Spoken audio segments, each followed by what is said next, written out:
High viewers, ఈరోజు గూగుల్కి కానీ మెటాకి కానీ, మెటా అన్నప్పుడు ఇన్స్టాగ్రాము, ఫేస్బుక్ ఈ బ్యాచ్, గూగుల్ అన్నప్పుడు యూట్యూబ్, గూగుల్, రిమైనింగ్ మరికొన్ని వీళ్ళ ప్లాట్ఫామ్స్.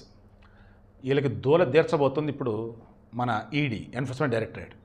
అయితే వీళ్ళు టైం అడిగారని చెప్పేసి అంటున్నారు. బట్ రానా దగ్గుపాటి, విజయ్ దేవరకొండ, ప్రకాష్ రాజు, మంచు లక్ష్మి మరికొంతమందికి మాత్రం నోటీసులు ఇచ్చేసి ముందు రావాల్సిందే ఈ టైంకి అని చెప్పి అన్నారు. మీలో చాలామంది అదే కామెంట్స్ పెట్టారు. సార్, బెట్టింగ్ యాప్ల గురించి ప్రమాదం అని చెప్పేసి మీరేమో వీడియో చేస్తున్నారు, మీ వీడియోకి ముందు ఆ యాడ్ వచ్చిందండి అంటారు.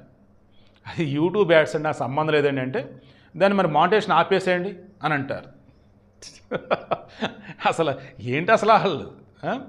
సరే, విషయం ఏంటి ఇప్పుడు? వీళ్ళు ఏం చేస్తున్నారు?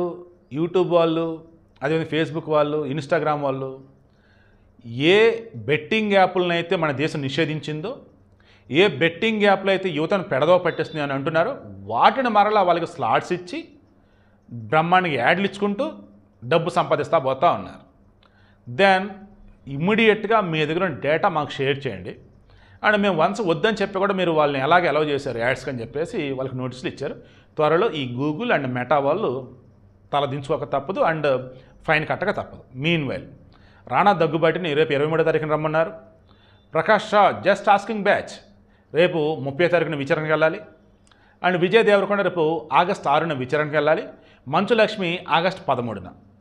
నేను చెప్పిన గూగుల్ కానీ మెటా కానీ లక్షల కోట్లు, ఈ రానా దగ్గుబాటి కానీ, ప్రకాష్ రాజ్ కానీ, విజయ్ దేవరకొండ కానీ, మంచు లక్ష్మి కానీ నాకు తెలిసి 100 కోట్లే ఉంటాయి వీళ్ళ దగ్గర. ఇంకేం కర్మ, ఏమంత కకృతి? బెట్టింగ్ అప్పుడు ఎలా ప్రమోట్ చేస్తారు? మళ్ళీ సొసైటీకి మరలా ఏదో మెసేజ్ ఇస్తా పోతూ ఉంటారు వీళ్ళు. మరలా సిగ్గుండా లేదు బతుక్కి. ఎన్ఫోర్స్మెంట్ డైరెక్టరేట్ ఇన్వాల్వ్ అయింది అంటే వీళ్ళు ఏం చేస్తారు ఏంటనేది మొత్తం కూడా కోర్టు ముందు పెట్టింది. అది చేయలేదని చెప్పేసి వీళ్ళు ప్రూవ్ చేసుకోవాలి. అందుకే ఈడీ కేసులు అంటే జగన్మోహన్ రెడ్డి కూడా భయం. సర్లే, మళ్ళీ ఆ టాపిక్ వద్దు, నాకు కంపరం పడుతుంది అటు పేరెత్తిన కింద వచ్చే కామెంట్లు చూసి. సరే, వదిలేద్దాం. ఎవరి మీద ఈడీ కేసులు నమోదై ఉంటాయో వాళ్ళ మీద సిబిఐ కేసు కూడా నమోదే కనుక ఉన్నట్టయితే ముందు సిబిఐ కేసులు లెక్క తేల్చండి, ఆ తర్వాత ఈడీ కేసు అని అంటారు. ఎందుకు? ముందు ఈడీ కేసు కనుక అయినట్టయితే ఇక బయటికి రాలేరు వాళ్ళు. అది విషయం. సో ఇక్కడ కూడా ఈడీ అన్నప్పుడు వీళ్ళ ఫైనాన్షియల్ ట్రాన్సాక్షన్ మొత్తం లిస్ట్ అవుట్ చేస్తారు. బ్యాంకింగ్ ట్రాన్సాక్షన్స్ ఎక్కడెక్కడ నాకు తెలిసి దాన్ని తేడా మొత్తం ఫ్రీజ్ చేసి పడేస్తారు. అది ఇప్పుడు ప్రకాష్ రాజు, విజయ్ దేవరకొండ, రానా దగ్గుబాటి, మంచు లక్ష్మి, ఈ బ్యాచ్ పాటు ఇంకా మరి కొంతమంది పెద్ద పెద్ద తలకాయలే ఉన్నాయి. అందరికి కూడా ఇప్పుడు ఈడీ వాళ్ళు చేయాల్సిన సన్మానం ఖచ్చితంగా చేసి పెడతారు. ఇప్పటికన్నా సమాజంలో మనకు పేరు ఉన్నా లేకపోయినా రూపాయి సంపాదిస్తున్నప్పుడు రేపటి రోజు నీకు ఆ రూపాయి ఎలా వచ్చిందిరా అన్న, మీరు ఎవరి గురించైనా మంచిగా చెప్తే ఏ బేస్ మీద వాడు మంచిడే నువ్వు చెప్పేవరా అన్న, మీ దగ్గర దానికి సంబంధించి క్లారిటీ ఉండాలి. అది జాగ్రత్త.